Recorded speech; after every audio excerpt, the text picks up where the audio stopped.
வணக்கம். செல்வகுமாரின் தமிழர்கள் வாழக்கூடிய உலக நாடுகளுக்கான சர்வதேச வானிலை ஆய்வறிக்கை 2025 மார்ச் 4 செவ்வாய்க்கிழமை இந்திய நேரப்படி அதிகாலை 4 மணிக்கு பதிவு செய்யப்படும் ஆய்வறிக்கை. முதலிலே அமெரிக்காவை பார்ப்போம். அமெரிக்காவிலே ஒட்டுமொத்த மாகாணங்களுக்கும் காற்று சுழற்சி மழை ஆங்காங்கே தீவிரமடைந்து காணப்படுகிறது. கனடாவிலிருந்து வரக்கூடிய பனிப்புயல் அமெரிக்காவிற்குள் நுழையும் பொழுது மெக்சிகோ வளைகுடா மற்றும் அட்லாண்டிக் பெருங்கடலிலிருந்து வரக்கூடிய வெப்ப காற்றை பெற்று மழை பொழிவை கொடுத்து வருகிறது.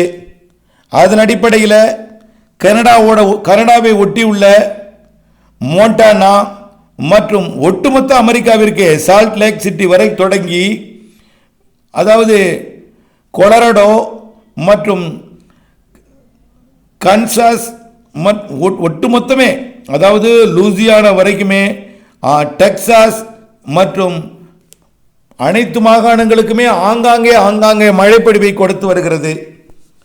ஏற்கனவே ஒரு காற்று சுழற்சி அதாவது ஒட்டுமொத்த அமெரிக்காவின் வடக்கு வட மேற்கு மாகாணங்களிலிருந்து தொடங்கி, அதாவது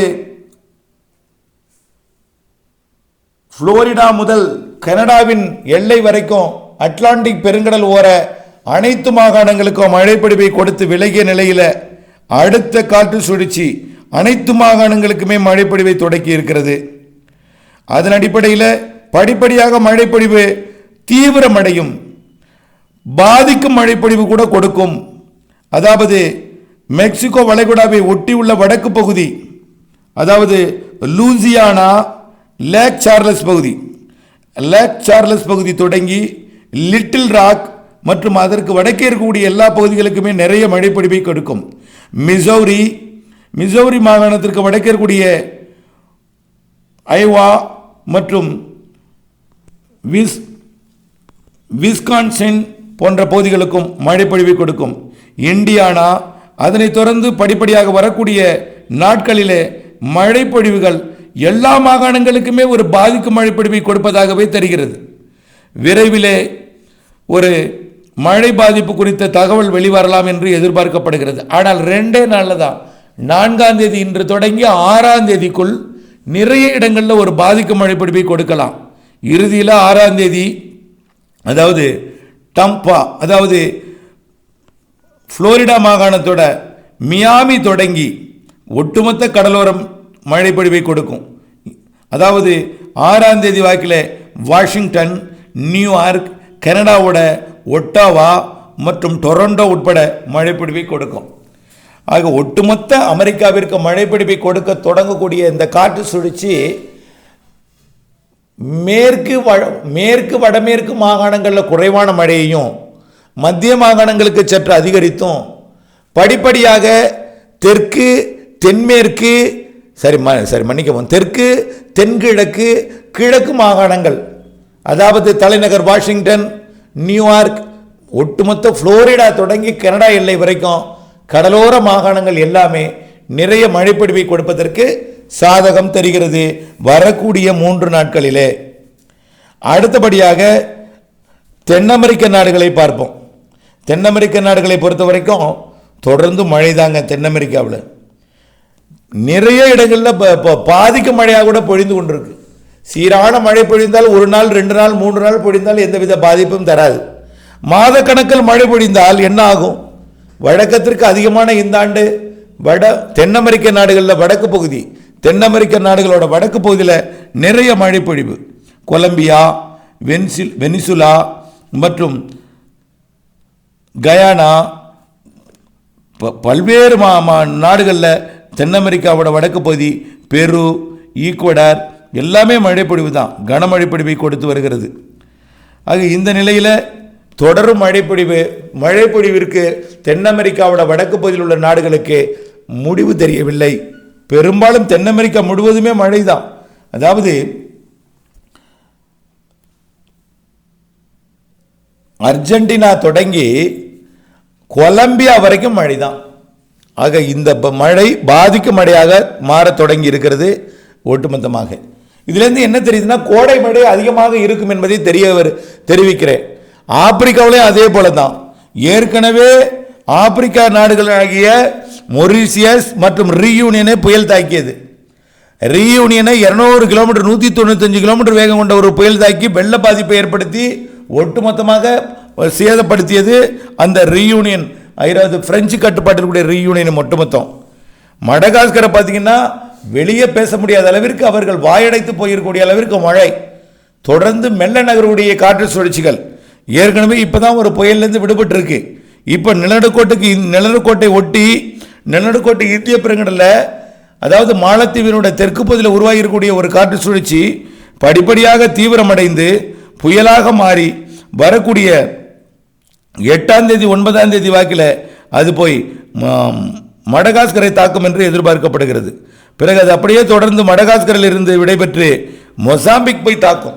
ஆக ஒட்டுமொத்த ஆப்பிரிக்காவோட தெற்கு பகுதிக்கு மழை காலமும் ஆப்பிரிக்காவோட மத்திய பகுதிகளுக்கு தற்பொழுது கோடை காலத்தோட முடிவு மழைக்காலமும் தொடங்கி கொண்டிருக்கு. கோடை மழையும் பொழிந்து கொண்டிருக்கு.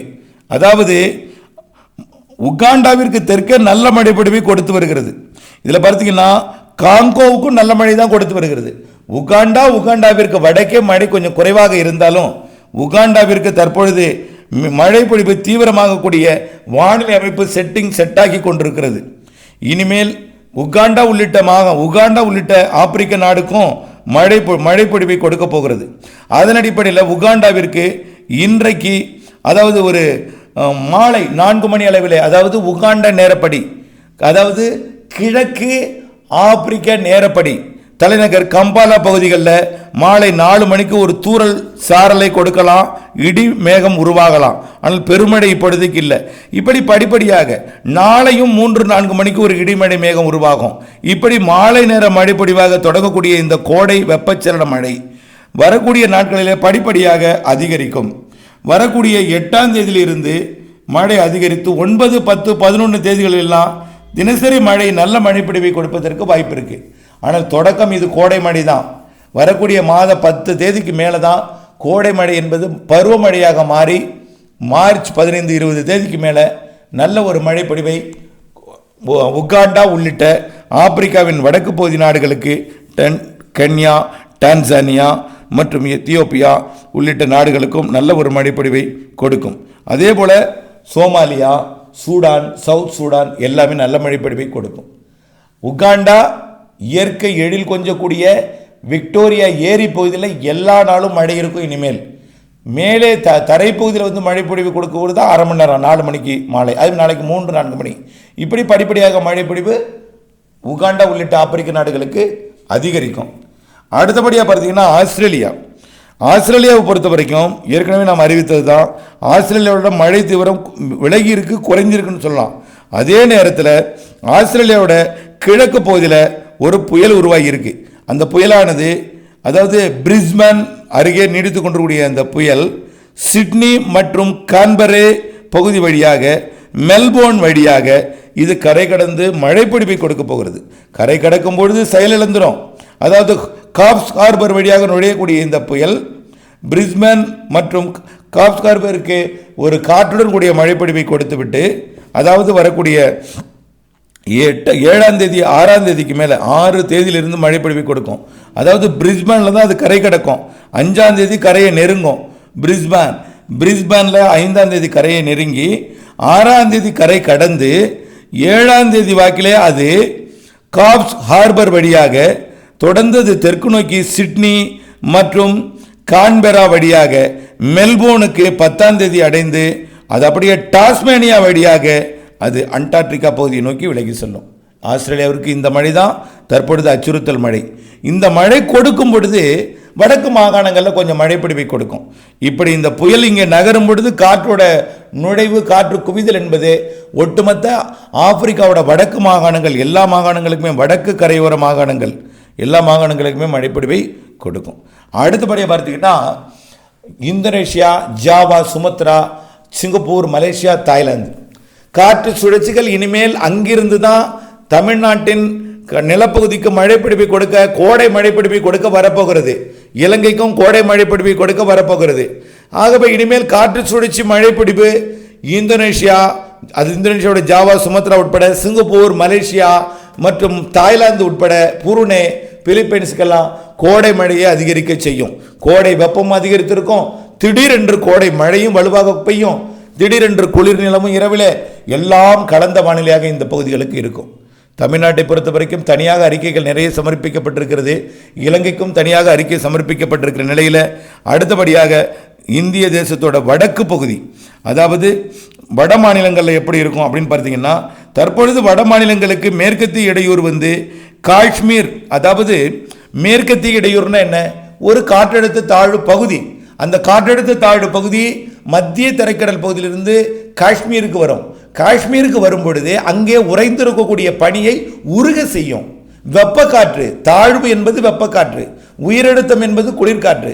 தாழ்வு சுழற்சி மத்திய தரைக்கடல் பகுதியிலிருந்து, அதாவது துருக்கி, ஈரான், ஈராக், ஆப்கானிஸ்தான், பாகிஸ்தான் வழியாக அது இமயமலையில் காஷ்மீர் பகுதியில் நுழைந்து உத்தரகாண்ட் வரைக்கும், உத்தரகாண்ட் டெல்லியோட வடக்கு பகுதி வரைக்கும், சண்டிகர், உத்தரகாண்ட், மணாலி எல்லாம் மழை லே மற்றும் எல்லாம் கொடுத்து மழைப்பொழிவை கொடுக்கும்.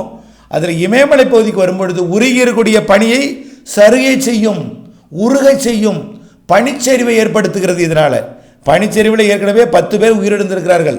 இதில் இராணுவ வீரர்கள் மிக எச்சரிக்கையுடன் இருக்க வேண்டும். பனிச்சரிவு நிகழ்வு இருக்கிறது.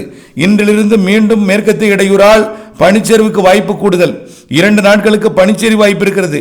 ஆகவே இமயமலையில் பனிச்சரிவை கொடுக்கக்கூடிய மேற்கத்திய இடையூறு மழைப்பிடிப்பை கொடுத்தாலும் பனிச்சரிவையும் கொடுக்கும். அடுத்த மேற்கத்திய இடையூறு எப்போ வரப்போகுதுன்னு பார்த்தீங்கன்னா, வரக்கூடிய 10ஆம் தேதி வரப்போகிறது அடுத்த மேற்கத்திய இடையூறு. ஆக 4, 5, 6 தேதிகளில் ஒரு மேற்கத்திய இடையூறு, 10, 11, 12, 13 தேதிகளில் ஒரு மேற்கத்திய இடையூறு அதாவது இமயமலையில் காஷ்மீர் மற்றும் அதனை ஒட்டியுள்ள மாநிலங்களுக்கு பனிச்சரிவை ஏற்படுத்தும், மழைப்பிடிவை ஏற்படுத்தும். இந்த மேற்கத்திய இடையூறு வழக்கமாக, அதாவது ஈரான் வழியாகத்தான் எப்பொழுதுமே வரும். ஆனால் வரக்கூடிய நாட்களில் கொஞ்சம் தெற்கே இறங்கி வரும் என்று எதிர்பார்க்கப்படுகிறது. இந்த 10ஆம் தேதி வரக்கூடிய மேற்கத்திய இடையூறு 5ஆம் தேதி வாக்கில், அதாவது நாளையிலிருந்து சவுதி அரேபியாவோட வடக்கு பகுதி வழியாக, ஈரான், ஈராக்கோட தெற்கு பகுதி வழியாக, சிரியா மற்றும் ஜோர்டான் வழியாக, யுனைடெட் அரபு எமிரேட், UAE, கத்தார், மனாமா வழியாக வரும் என்று எதிர்பார்க்கப்படுகிறது. பெரிய அளவிலே கொட்டி தீர்த்து பாதிக்க மழைப்பொழிவை கொடுக்கலன்னா, அரபு நாடுகளுக்கு இந்த பனிப்பொழிவு காலத்தில் ஒரு மழைப்பொழிவு என்பது வழக்கத்திற்கு மாறாக இருக்கும்.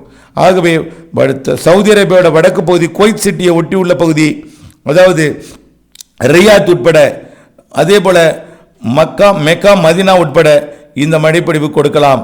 வடக்கு சவுதி அரேபியா மற்றும் ஓமன் வளைகுடாவை ஒட்டிய, கத்தாரை ஒட்டிய, குவைத் சிட்டியை ஒட்டிய சவுதி அரேபியாவிற்கு மழைப்பொழிவை கொடுக்கலாம்.